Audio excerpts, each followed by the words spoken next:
Hello అండి, అందరికీ నమస్కారం. Welcome to lucky and Sri channel. ఈరోజు మన వీడియోలో super tasty and super healthy dragon fruit milkshake ఎలా చేసుకోవాలో చూసేద్దాం. దీనికోసం మనం ఫస్ట్ డ్రాగన్ ఫ్రూట్ని స్మాల్ పీసెస్ లాగా కట్ చేసుకోవాలండి.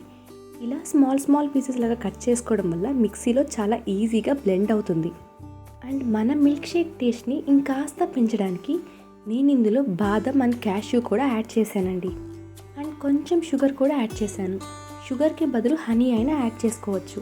Finally half glass milk add చేసి స్మూత్గా బ్లెండ్ చేసుకోవాలి. Then finally super tasty and super healthy మన డ్రాగన్ ఫ్రూట్ మిల్క్ షేక్ అయితే రెడీ అయిపోయింది. దీన్ని ఒక గ్లాస్లోకి సర్వ్ చేసుకుని ఒక్క సిప్ తీసుకున్నారంటే మీకు ఖచ్చితంగా నచ్చుతుంది.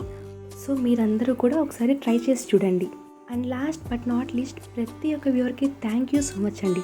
ఈ వీడియో మీకు నచ్చితే ఖచ్చితంగా లైక్ చేయండి అండ్ మన ఛానల్ని సబ్స్క్రైబ్ చేయడం మర్చిపోకండి.